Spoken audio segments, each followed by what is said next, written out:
The wind howled like a hungry wolf, tearing at the old chalet's bones, but Emily Carter barely heard it. Her hands, numb from cold and trembling with adrenaline, held a tin box that hadn't seen the light of day in over 70 years. Inside, nestled in oilcloth, lay a fortune that could rewrite her life, a secret worth over $4.3 million. But just 24 hours earlier, she wasn't a millionaire in waiting. She was a desperate single mother with $13 to her name, sleeping in her car with her son, praying for a miracle that felt impossibly far away. Before we carry on, please hit the subscribe button to make my day and let me know where you are watching from in the comments. The chill had nothing to do with the late autumn air seeping through the sedan's worn weather stripping. It was the profound, soul-deep cold of rock bottom, a cold that had been her constant companion for months. Emily Carter sat awake in the driver's seat, the fabric worn smooth and thin beneath her, and watched her 7-year-old son, Leo, sleep in the passenger seat beside her. His face, illuminated in the intermittent, ghostly sweep of a passing truck's headlights, was peaceful, his small chest rising and falling in the untroubled rhythm of childhood. For him, this was an adventure, a night of car camping on their way to a new home. For Emily, it was the humiliating culmination of a life that had spiraled out of control. Her internal monologue was a relentless, looping track of failures. The eviction notice, stark and impersonal, taped to the door of their small apartment. The string of dead-end jobs that followed, each one chipping away at her spirit, from waiting tables for dwindling tips to stocking shelves in the dead of night, the fluorescent lights humming a dreary tune of exhaustion. Hope had become a luxury she could no longer afford, a distant memory from a life that felt like it belonged to someone else. All that remained was the fierce, primal need to provide a stable, safe life for her son, a promise that felt more impossible with each passing hour.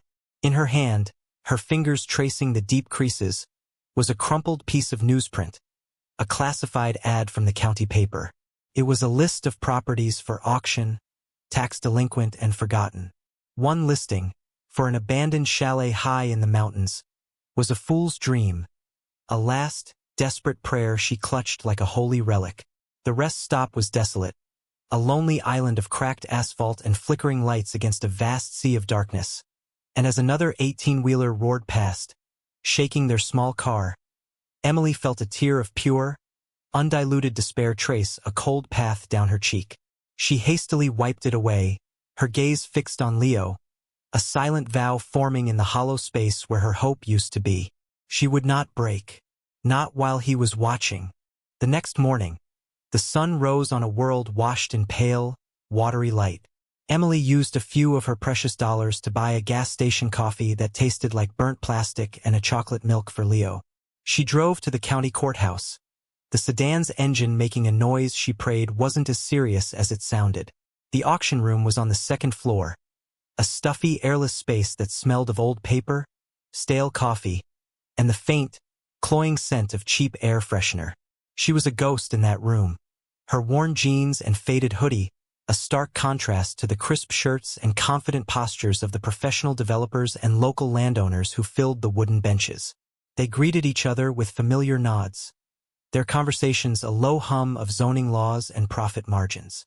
Emily shrank into a corner, her heart a frantic drum against her ribs, the crumpled ad sweating in her palm. Lot 34. The auctioneer finally called out, his voice a bored monotone that had seen this all 1,000 times. Assessor's parcel number 07A4. Unincorporated county land. Structure deemed uninhabitable. He paused, scanning the room with a practiced, indifferent gaze. Opening at $500 for back taxes. A heavy silence filled the room, broken only by the shuffling of feet and a muffled cough from the back. The developers looked at their notes, their faces impassive. This lot was a known quantity, a liability. Do I hear 500? The auctioneer droned. 200? 100? More silence. Emily could feel the blood pounding in her ears. This was it, the moment of truth. The auctioneer sighed, a theatrical display of impatience. He just wanted to get through the list. All right, let's clear the docket. he announced, his voice tinged with finality. $13, folks. $13 to take it off our hands. A few chuckles rippled through the crowd. It was a joke, a procedural necessity. But for Emily it was a lifeline. Time seemed to slow down. Her arm felt impossibly heavy, a dead weight of fear and doubt. But then she saw Leo's face in her mind, sleeping so peacefully, and a force she didn't know she possessed took over. Her hand, trembling so violently she was surprised no one could see it, shot into the air. "I'll take it," she said, her voice barely a whisper, a dry, cracking sound that was swallowed almost immediately by the room's oppressive stillness. The auctioneer squinted, locating the source of the sound. He looked at her, a flicker of surprise in his eyes, before his professional mask slipped back into place. "Sold," he declared, banging his gavel with a sharp crack that made Emily flinch. "To the lady in the corner for $13. As she walked to the front, she could feel the eyes of the developers on her, their expressions a mixture of amusement and disdain. The clerk, a woman with tired eyes and a kind face, looked at her with a mixture of pity and disbelief as Emily counted out the last of her cash. There were 2 $5 bills, 2 $1 bills, and 4 quarters, the coins cool and solid against her trembling palm. Signing the deed was a surreal experience. Her signature, usually so neat, was a jagged, unsteady scrawl. It was a moment of sheer, unadulterated terror, a gamble made with the last vestiges of her solvency. Yet, as her fingers brushed against the crisp, official paper, a tiny, defiant spark of hope ignited within her. She now owned land. A piece of the world, however broken and forgotten, was hers. The journey up the mountain was an ascent into another world. As Emily drove, the city, with its grid of concrete and noise, fell away, replaced first by rolling foothills dotted with farmhouses, and then by a dense, sprawling forest that seemed to swallow the road whole. The pavement gave way to gravel, and the road narrowed, twisting into a series of winding, stomach-lurching switchbacks. The air grew crisp and cool, carrying the rich, clean scent of pine and damp earth. Leo, now wide awake and buzzing with excitement, had his face pressed against the window, a constant stream of commentary pouring from him. "Look, Mom, a waterfall. Is our new house bigger than a castle? Can we see the whole world from up there?" His childlike wonder was a stark, painful contrast to the knot of anxiety tightening in Emily's stomach. With every sharp turn, every groan of the sedan's struggling engine, her buyer's remorse grew.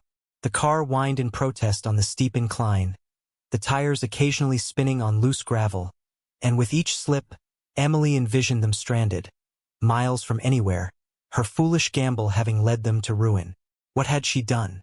What kind of mother buys a house described as uninhabitable with her last $13? Just as the panic threatened to consume her, they rounded a final, sharp bend, and the chalet came into view. It was exactly as the auctioneer had described, a liability, and yet it was so much more. It was a grand, cedar-framed A-frame, its sharp, triangular face pointing toward the sky like a prayer. It leaned, just slightly, into a protective cluster of tall, snow-scarred pines, their ancient trunks bearing the marks of countless winters. Its windows, large triangular panes set into the soaring frame, were like vacant eyes, dark and cloudy with grime, staring out over the valley below. It was both a wreck and breathtakingly beautiful, the skeleton of a dream left to the mercy of the mountain. A porch rail had rotted through on one side, and a shutter hung from a single rusted hinge, but the strong, clean lines of the structure spoke of a time when it had been someone's pride and joy. A wave of nausea, of profound regret, washed over Emily. This was a mistake. Terrible, irreversible mistake. But then she looked at Leo, his eyes wide with awe. "Wow," he breathed. "It's a triangle house." She forced the panic down, her knuckles white on the steering wheel. For better or for worse, this was home. The heavy front door groaned open, and the floorboards inside sighed like an old violin as they took their first steps. The air was thick and cold, heavy with the smell of decay, cold stone, and years of undisturbed dust. Motes danced in the thin slivers of light that managed to pierce through the grimy windows, illuminating a scene of grand neglect. The main floor was a single, large, open room with a ceiling that soared to the peak of the A-frame. At the far end, a cavernous stone fireplace, big enough to stand in, dominated the wall, its stones blackened with the soot of 1,000 fires. A rickety staircase led to a loft that overlooked the main living area. As Emily's eyes scanned the vast, timbered ceiling, she noticed the square outline of an attic hatch, but it appeared to be painted over, sealed shut by decades of indifference. It was just another broken piece of a broken house. As dusk began to settle, casting long, deep shadows across the valley, the weather turned. The sky, which had been a clear, brilliant blue, bruised to a dark, angry purple. The wind began to pick up, at first a low moan through the pines, then a rising shriek. A storm was rolling in, a sudden, violent squall, a common occurrence in the high country, as Emily would later learn. The chalet, which had seemed so solid in the daylight, began to groan under the assault. Rain came in a torrent, hammering against the roof and windows. A leak started, a slow, rhythmic drip near the fireplace. Then another and another. Soon it was a dismal chorus. Emily and Leo huddled together on the floor, wrapped in the threadbare blanket from the car, the only piece of comfort they had. The grim reality of their situation, the sheer, stupid folly of her decision, came crashing down on Emily with the force of the storm. The cold from the floor seeped into her bones, and the sound of the dripping water was the sound of her failure. The storm raged, and the wind shook the entire structure with a terrifying, violent force. A particularly savage gust hit the chalet, and the rafters above them shuddered audibly. In the flickering, unreliable beam of her phone's flashlight, as she scanned the ceiling for the source of a new leak, Emily saw it. It wasn't the sealed hatch she had noticed before. This was different. It was a faint, hairline seam she hadn't seen in the daylight, running along the ceiling just above the main stairwell, perfectly straight and unnaturally clean. It was a hidden panel. A sudden, inexplicable instinct, a jolt of pure adrenaline, cut through her despair. She scrambled to her feet, her heart hammering against her ribs. She ran out into the lashing rain, fumbled with the trunk of her car, and grabbed the small, rusted toolbox she always kept with her. Her hands were shaking as she pulled out a putty knife, its blade thin and flexible. Back inside, standing on the creaking top step of the staircase, she reached up and pushed the tip of the blade into the seam. The wood resisted, swollen with decades of mountain humidity. She pushed harder, driven by a desperate, illogical certainty. With a splintering crack that was shockingly loud even over the roar of the storm, the wood gave way. A small, rectangular section of the ceiling, about 2 feet long, swung down on silent, hidden hinges, revealing a dark, waiting cavity. Her heart pounded in her throat, a frantic, wild rhythm that seemed to echo the storm's fury. Emily reached a trembling hand into the dark, musty space. The air inside was cold, ancient. Her fingers, numb and clumsy, brushed against something solid, its surface cool and slightly slick. It was heavy. With a grunt of effort, she pulled it from its hiding place. It was a tin trunk, not much larger than a shoebox, its metal surface dark with age and bound tightly in a thick, waxy material that felt like old canvas. She and Leo, his small face a mask of wide-eyed curiosity, stared at it as if it were a creature from another world. The sound of the rain drumming on the roof and the wind rattling the window frames seemed to fade into a distant hum, the entire world shrinking to this small, mysterious object resting on the dusty floorboards between them. She worked her fingers under a corner of the wrapping. The oilcloth was stiff, cracking slightly as she peeled it back, releasing a faint, strange smell of machine oil, camphor, and the simple, undeniable scent of time itself. The tin box beneath was rusted along its edges and dented in one corner, but it was otherwise miraculously intact. A simple latch, stiff with disuse, held it shut. Emily's breath hitched. She fumbled with it, her fingers slipping on the cold metal. Finally, with a surge of adrenaline-fueled strength, She forced it. The latch sprang open with a sharp metallic pop that made Leo jump. Slowly, reverently, she lifted the lid. The contents were perfectly, impossibly preserved. Stacks of thick, ornate paper certificates lay nestled together, their surfaces covered in elegant script and official-looking seals. They were a deep, serious green, the color of old money. Beneath them, tucked into the bottom of the box, was a handsome leather-bound ledger, its cover worn smooth at the corners, and a single, sealed envelope, the paper turned a delicate shade of ivory with age. Disbelief washed over her. A dizzying, disorienting wave that left her feeling lightheaded. It was followed by a surge of raw, unadulterated excitement, a feeling so foreign and powerful it almost frightened her. She had no idea what these papers were. Not really, but the sheer formality of them, the weight of the paper, the gravity of the engraved text all screamed of value. She picked up one of the certificates, her fingers tracing the raised lettering. United States of America War Bond, it read. Below that, a dizzying array of numbers and clauses. She carefully thumbed through the ledger. It was filled with page after page of meticulous, handwritten entries, the ink a faded sepia.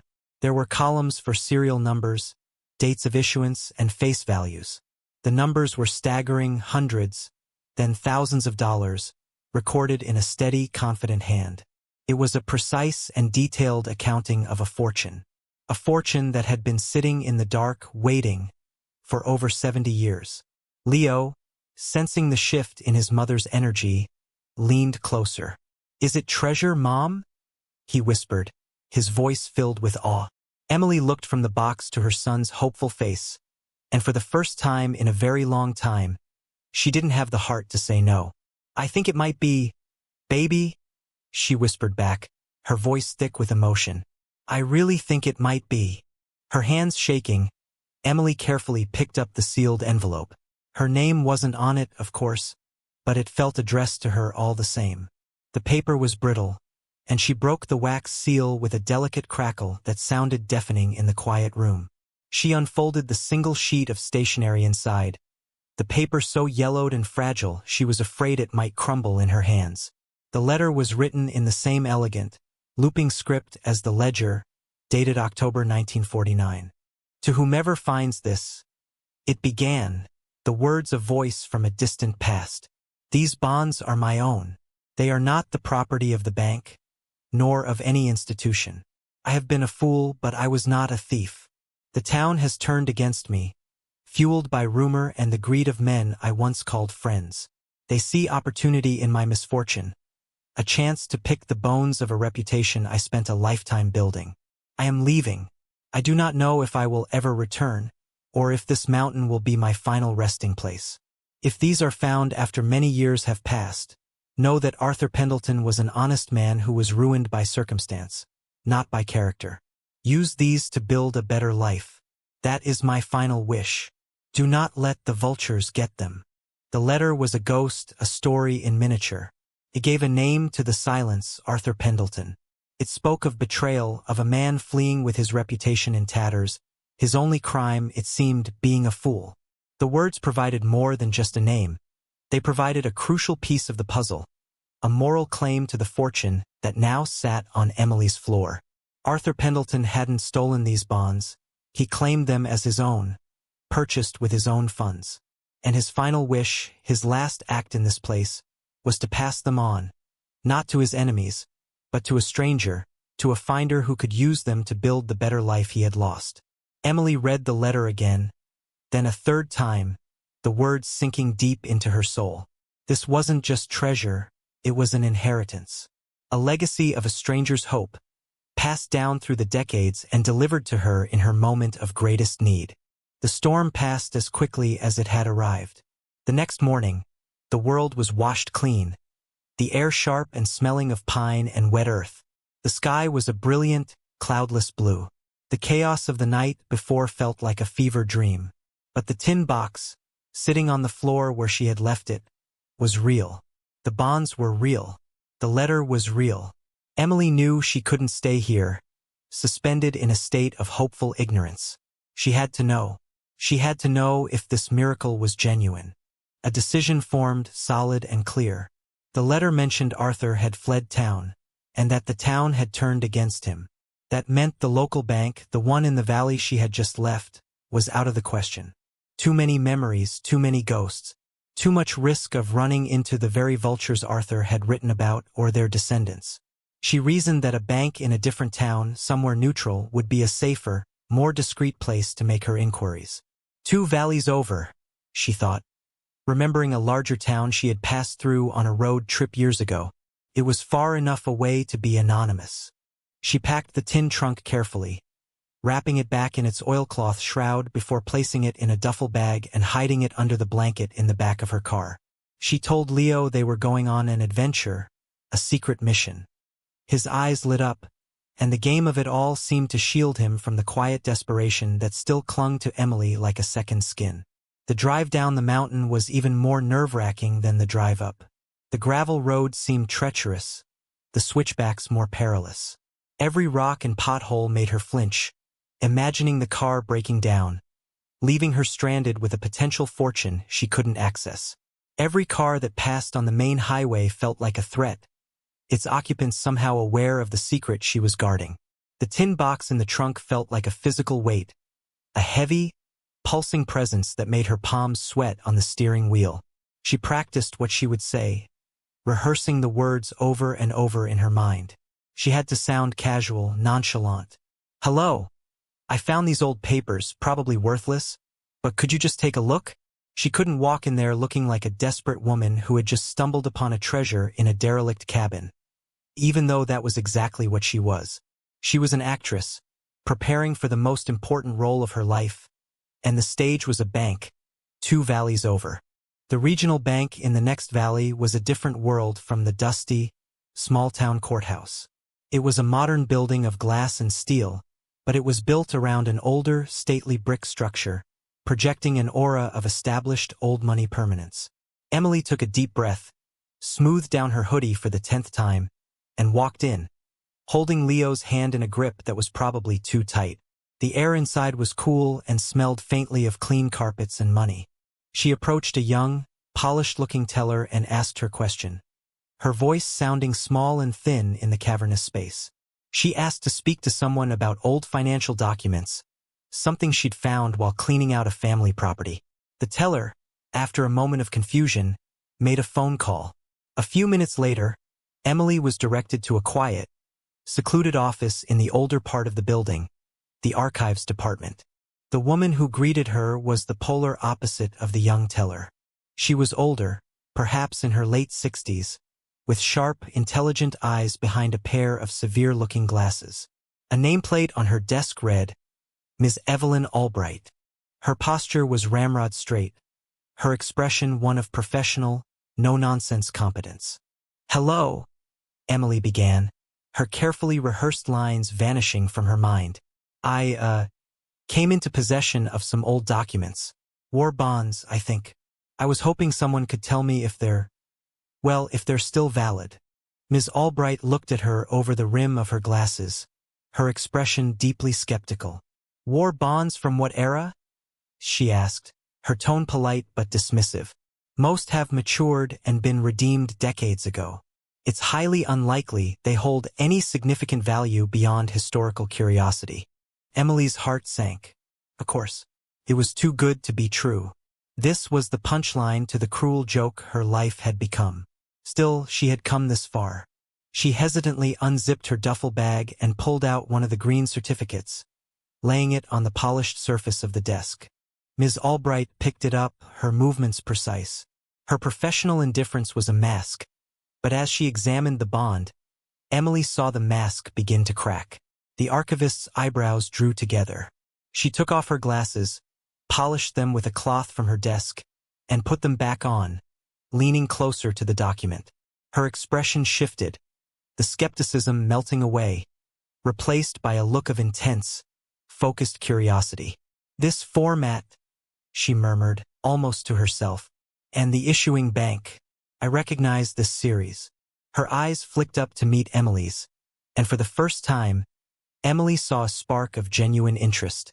"May I see the rest?" Emily pushed the tin box and the ledger across the desk. Ms. Albright's focused professionalism took over completely. She opened the ledger, her trained eyes scanning the handwritten entries. She took the letter, handling the brittle paper with a reverence that calmed Emily's frantic nerves.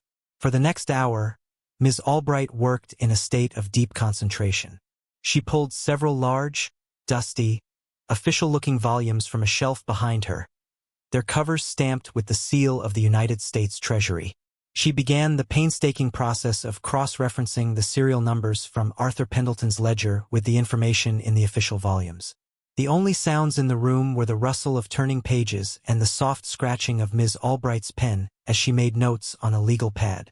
Leo had fallen asleep in a chair in the corner, his quiet breathing a steady, peaceful rhythm in the tense silence. Finally, after an eternity, Ms. Albright leaned back in her chair. She looked at the ledger, then at her notes, then at Emily. Her face was pale, her usual composure gone, replaced by an expression of profound, undisguised shock. She took a slow, deliberate breath. "These are bearer bonds," she said, her voice low and steady, yet carrying an undercurrent of disbelief. "Unclaimed. They were never registered to an individual, only to whoever held the physical certificate. And because of their specific issuance during the war effort and the federal insurance of the time, they are still valid." She paused, letting the words sink in. "The interest, Mrs. Carter, has been compounding for over 70 years. Emily felt the room tilt. She gripped the arms of her chair, her knuckles turning white. "I cannot give you an exact figure without official verification from the Treasury, a process that will take some time," Ms. Albright continued, her voice barely above a whisper.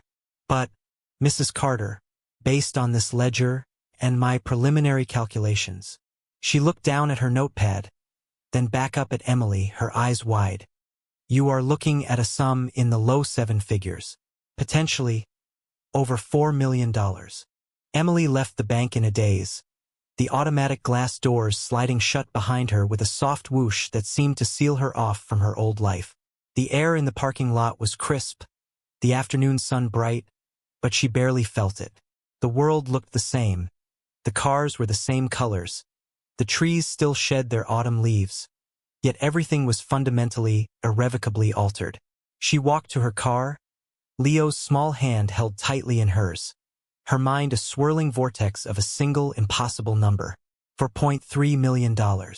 It was an abstract concept, a string of words that held no tangible meaning. It was the kind of money you read about in headlines, a lottery win, a movie plot.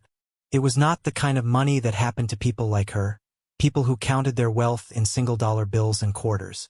She buckled a chattering Leo into his seat and got behind the wheel, her movements stiff and automatic. The key trembled in the ignition. The number echoed in the silence of the car. $4,300,000. Ms. Albright's words replayed in her head, a calm, steady voice delivering an earthquake. The verification process, she had explained, would take weeks, maybe even a couple of months. Forms had to be filed with the Department of the Treasury. The physical bonds would be sent via armored courier for final authentication. An account had been provisioned in her name, but for now, it was an empty vessel waiting for a tidal wave of funds that felt no more real than a dream. Emily was left in a strange, agonizing limbo, a Schrodinger's millionaire, simultaneously wealthy and destitute. She drove back toward the mountain, the tin box now locked in the trunk, a secret that felt heavy enough to warp the car's frame. The reality of her situation remained brutally unchanged. The needle on the gas gauge hovered nervously over empty. The roof of the chalet still had more holes than a sieve. The windows were still shattered, and she had precisely $4.67 left to her name. The promise of money was a distant, hazy sunrise, but the immediate problem was surviving the coming night, and the night after that. The abstract fortune in her future was useless against the concrete cold that awaited her at the top of the mountain. "Mom, are we rich now?" Leo asked from the passenger seat, his voice full of innocent certainty. Emily looked at his hopeful face in the rearview mirror, a lump forming in her throat. "The lady is checking, sweetie," she managed to say, her voice strained. We have to be patient. But patience felt like a cruel joke when she didn't even have enough money to buy them a proper dinner. The next day, Emily awoke on the hard floor of the chalet to the familiar, demoralizing sound of dripping water. The morning was gray and damp, and a cold mist clung to the pines outside. The euphoria of the previous day had evaporated, leaving behind the bitter residue of her current reality. The money wasn't here. The help wasn't here. There was only her, Leo, and this broken, leaking shelter. She could wait, she thought. She could huddle under the blanket, conserve her energy, and pray the verification process was swift. She could let the days blur together in a haze of cold and hunger, waiting for a phone call to rescue her. But the thought was infuriating. It was the same passive hope that had led her to this point, the same waiting for a miracle that never came. Something inside her, a part of her she thought had died long ago, rebelled. She would not just wait. She would work. It was a pivotal choice, a silent declaration of war against her own helplessness.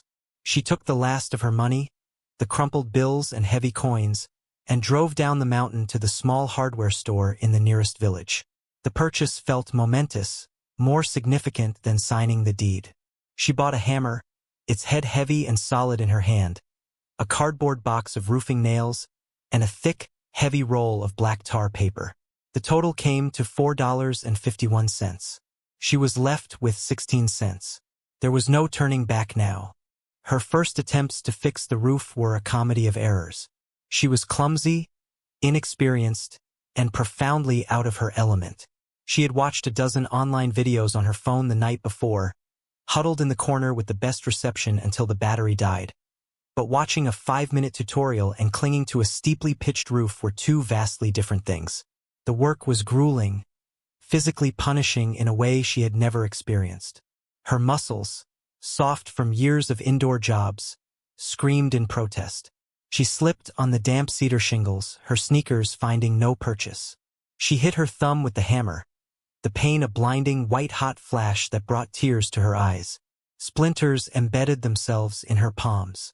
After 2 hours of exhausting, frustrating labor, she had managed to lay a single crooked strip of tar paper that promptly tore in the wind. She felt utterly overwhelmed, the task impossibly large, her efforts laughably small.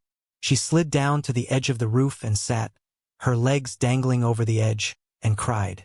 But as she sat there, defeated, she heard a small voice from below.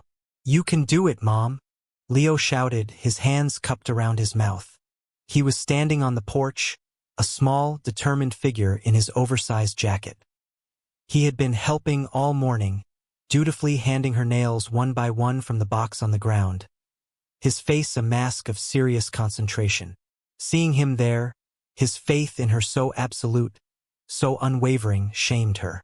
She wiped her eyes, took a deep, shuddering breath, and got back to work. With each hammered nail, she felt a flicker of something new. It wasn't hope, not yet. It was agency. It was the feeling of her own strength, her own will, being exerted on the world.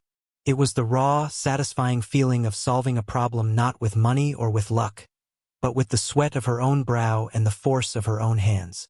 A few days later, she had found a rhythm. Her body ached with a deep, satisfying soreness. Her hands were a mess of calluses and small cuts, but they felt like her own in a way they never had before. She was working on a particularly tricky section near the peak when the sound of an engine, a low, rumbling growl, made her pause. An old pickup truck, its blue paint faded to the color of a summer sky, was making its way slowly up her driveway. It came to a stop, and an elderly man with a deeply weathered face and kind, crinkling eyes got out. He wore faded denim overalls and a flannel shirt, and he moved with the slow, deliberate economy of a man who had spent his life working with his hands.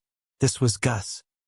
He lived in a small cabin a quarter-mile down the mountain, and as she would soon learn, not much happened in his corner of the world without him knowing about it. He had been watching her struggle from his property for the past 2 days. "Saw you up here," he said, his voice a gravelly baritone. He didn't shout, but the sound carried easily in the clear mountain air. "Figured you could use a hand, or at least some advice before you break your neck. That's not how you lay tar paper. Emily, perched precariously on the roof, felt a surge of defensive pride. I'm managing, she called back, her tone sharper than she intended. She was tired, sore, and not in the mood to be criticized by a stranger. Gus just nodded, a small, knowing smile playing on his lips. Managing to do it twice, he said calmly. You lay it from the bottom up so the water runs over the seam, not into it.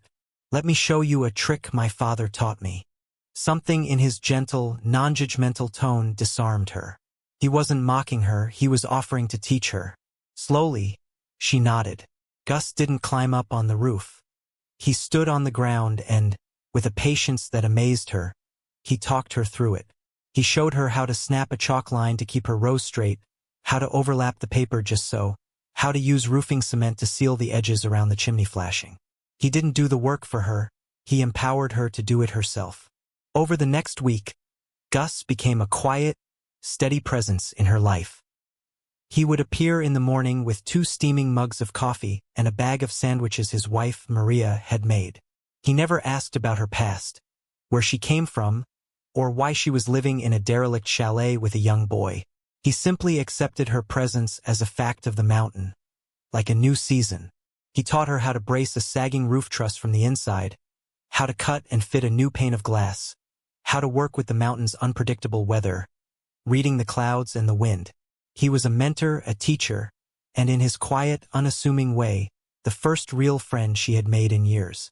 The fragile peace Emily had begun to build was shattered on a crisp, sunny afternoon. She was on the ground, sawing a plank for a new porch step, when a sleek, dark sedan, utterly alien in this rustic setting, purred up the driveway. A man got out. He was in his late 40s, dressed in expensive-looking trousers and a cashmere sweater, his shoes polished to a high shine. He was handsome, with a practiced, easy smile, but his eyes were cold and appraising. He had the predatory air of a hawk circling its prey. "Emily Carter?" he asked, his voice smooth and confident. He walked toward her, extending a hand. "My name is Julian Croft. I'm a local historian of sorts."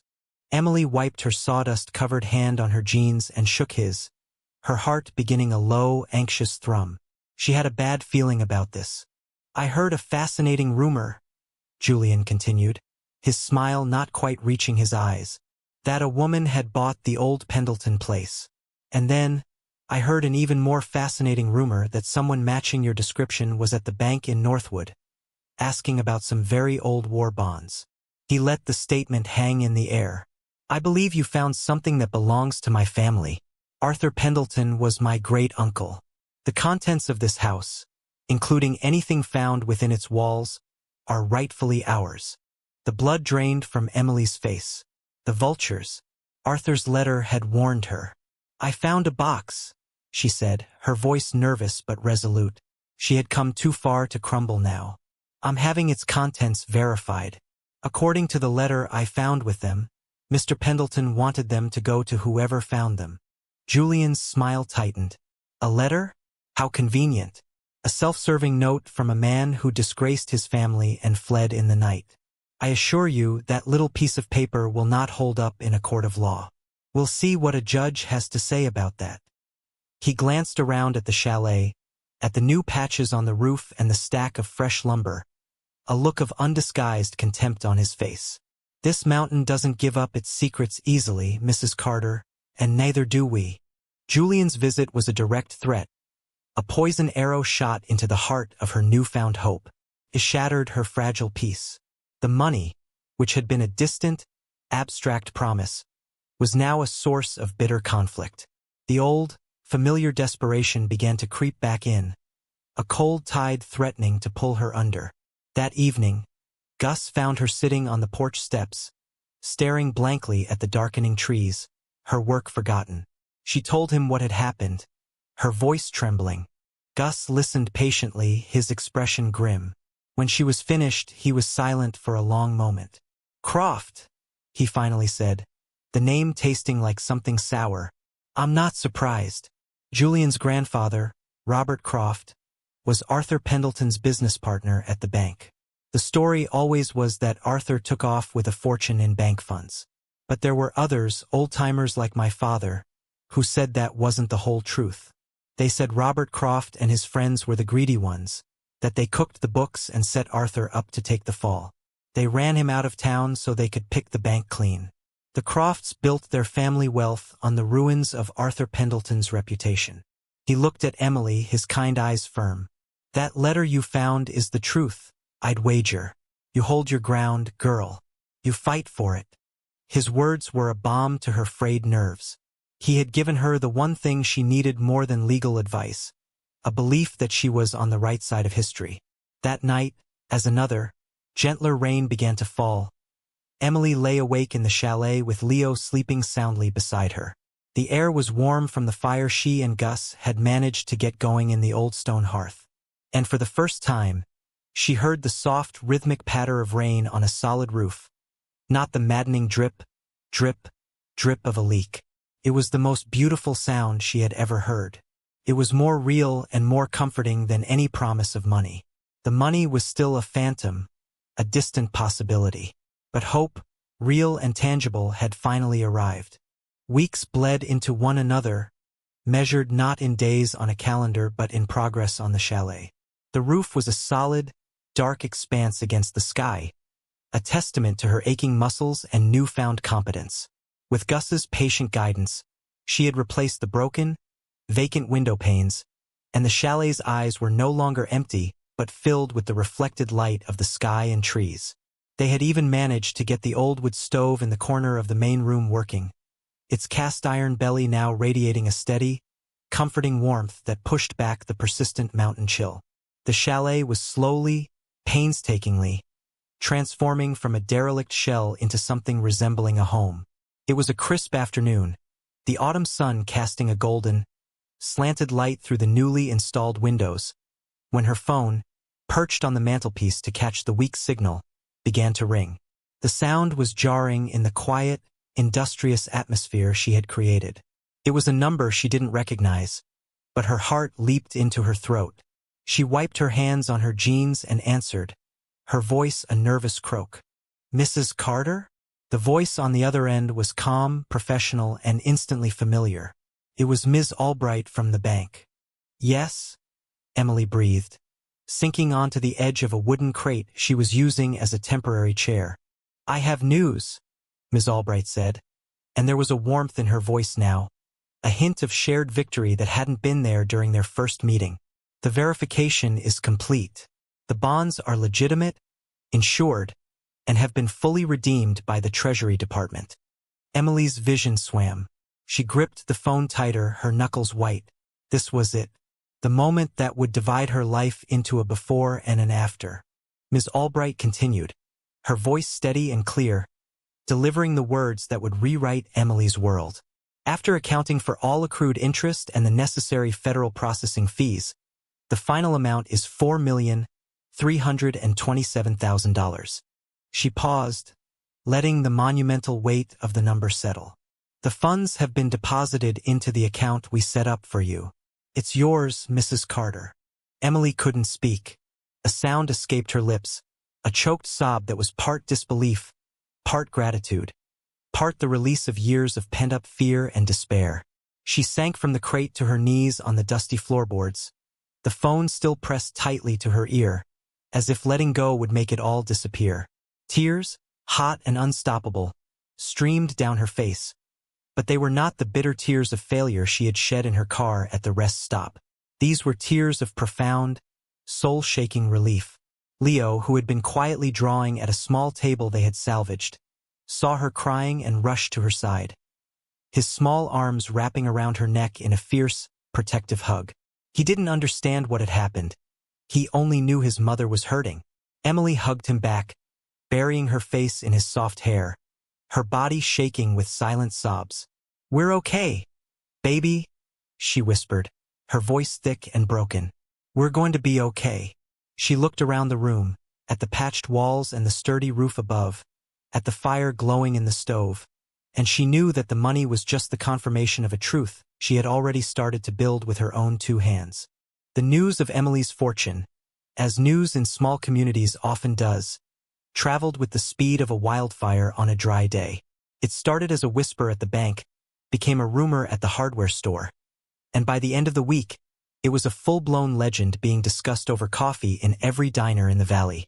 For Emily, the sudden influx of wealth was disorienting, a surreal dream she kept expecting to wake from. Her first act was to hire a reputable lawyer, a woman Ms. Albright had recommended, who immediately helped her set up a secure trust and manage the initial logistics. Her second act was to pay the back taxes on the chalet, the official deed now hers, free and clear. But with the news came the shadow she had been warned about. Julian Croft returned. He didn't come alone this time. The sleek sedan was accompanied by a second, equally expensive car. Croft emerged with his lawyer in tow, a man with a face like a clenched fist and a briefcase that seemed permanently attached to his hand. They walked up to the chalet, their polished city shoes looking absurd on the gravel path. Emily, who had been sanding the frame of the front door, saw them coming. She felt a flicker of the old fear, but it was quickly replaced by a cold, hard resolve. She was not the same woman they had met before. She was not a desperate squatter. She was a homeowner, standing on her own property. She called her own lawyer, who had anticipated this move and was already on her way up the mountain. When her lawyer, a sharp, composed woman named Sarah, arrived, the confrontation took place on the newly reinforced porch. Croft's lawyer served Emily with a thick packet of legal documents. "This is a formal notice of lawsuit," he announced, his voice dripping with condescension. "My client, Mr. Julian Croft, as the great-nephew and sole living heir to the Pendleton family line in this county, is laying claim to the entire fortune discovered on this property. It is an ancestral asset." Sarah took the documents and glanced through them with a practiced, unruffled air. "An ancestral asset?" she repeated, her voice calm and measured. "Your client has a claim to the documented estate of Arthur Pendleton, an estate which was formally settled in 1955 and consisted of a foreclosed bank account and a handful of personal effects. This is a matter of public record." She then turned her attention to Croft's lawyer, her gaze sharp as steel. "The items found by my client were not part of that estate. They were bearer bonds, personal assets, accompanied by a letter, which we have had authenticated by a forensic document examiner. This letter acts as a clear and unambiguous instrument of gift and intent, entirely separate from Mr. Pendleton's formal will or estate." She paused, letting her words sink in. "Furthermore, Mr. Pendleton explicitly states in his own hand that these were his personal assets, purchased with his own funds, and not the property of the bank his family, your client's family, took over." She wasn't finished. "Even if you chose to ignore the letter, the statute of limitations for any claim against these specific financial instruments, or for any claim of theft against Mr. Pendleton, expired roughly 60 years ago. Your suit is frivolous, vexatious, and frankly, an embarrassment to the legal profession. It is an attempt to intimidate and extort my client, and it will fail." Julian Croft's smug confidence began to visibly crumble. His face, which had been a mask of arrogant certainty, paled. He looked at his lawyer, who seemed to shrink under Sarah's calm, relentless assault. The man shuffled his papers, unable to meet her eye. The threat, which had seemed so menacing, so powerful, was dissolving into nothing more than hot air and legal bluster. Emily stood her ground, silent, watching the exchange. She felt a surge of pride, not just in her lawyer, but in herself. She had faced the vulture, and she had not backed down. Croft, sputtering, finally turned and stalked back to his car, his lawyer trailing behind him like a defeated dog. As the sedan sped away, kicking up dust, Emily stood on her porch, the legal papers in her hand feeling as light and meaningless as dead leaves. She was protecting her and Leo's future, and she had won. The first snow of the season began to fall not long after, soft, silent flakes drifting down from a pearl-gray sky, blanketing the mountain in a pristine layer of white. Inside the chalet, a cheerful fire crackled in the stone hearth, its warmth pushing back the winter's chill. The room was filled with the comforting smells of pine from the fire, a rich beef stew simmering on the wood stove, and the faint, sweet scent of cinnamon. In the corner, standing in a large terracotta pot, was a small, perfectly formed pine tree that Emily and Leo had carefully dug up from the property. They were decorating it, turning it into their first real Christmas tree. Leo, perched on a sturdy wooden stool, carefully hung a string of popcorn he had made, his small face a study in concentration. Emily stood back, watching him, a string of colored lights in her hand, and felt a wave of peace so profound it almost brought her to tears. She looked around the room, at the warm, inviting space she had created from a cold, decaying shell. The money had made things easier, of course. She had paid the back taxes and now owned the chalet and the 50 acres of mountain wilderness that surrounded it, outright. She had set up an ironclad trust for Leo's education, ensuring he would have opportunities she had never even dreamed of. She had bought a reliable new truck that could handle the mountain roads without a single complaint. But as she stood there, in the quiet warmth of her home, she knew with absolute certainty that the money was not the source of her happiness. It was the security. It was the freedom from the constant, gnawing fear of homelessness and hunger. It was the simple, priceless luxury of warmth. It was the sound of her son laughing, a pure, carefree sound that had been absent from their lives for far too long. Her thoughts turned, as they often did, to Arthur Pendleton, the ghost who had become her benefactor, the man whose misfortune had become her miracle. His letter, his final wish to build a better life, echoed in her mind. He hadn't wanted the vultures to get his fortune, but he also hadn't wanted it to be hoarded. He wanted it to be used. In that moment, watching Leo place a handmade paper star on top of their little tree, Emily made a decision. She would not let Arthur's legacy end with her. She would use a portion of the money to establish a small, local foundation. It would be a quiet, unpretentious fund, designed to provide emergency grants to families on the brink, families in situations just like the one she had been in, to cover a month's rent, to fix a broken-down car, to keep the lights on. It would be an inheritance of hope, passed on once more. The story concludes several months later. Spring had returned to the mountain, chasing the last of the snow from the high peaks and coaxing a vibrant, impossible green from the forest floor. The chalet, once a leaning skeleton, now stood proud and straight, beautifully restored. It wasn't a palace, not a monument to wealth, but a comfortable, solid home, its cedar siding glowing warmly in the morning sun. Emily was on the new, wide porch that wrapped around the front of the house, overseeing the final touches on the railing. She wore sturdy work boots and paint-splattered jeans, her hair tied back in a simple ponytail. She was leaner, stronger, her face tanned by the sun, her eyes clear and confident. Gus was there, sitting in one of the new rocking chairs, sipping a glass of lemonade Maria had sent over. He was a permanent, beloved fixture in their lives now, a grandfather to Leo and a cherished friend to Emily. Emily paused in her work, leaning against the new railing and looking out at the vast expanse of the valley below. The mountain was no longer an intimidating, alien wilderness. It was her sanctuary, her home. She thought about the incredible journey of the past year.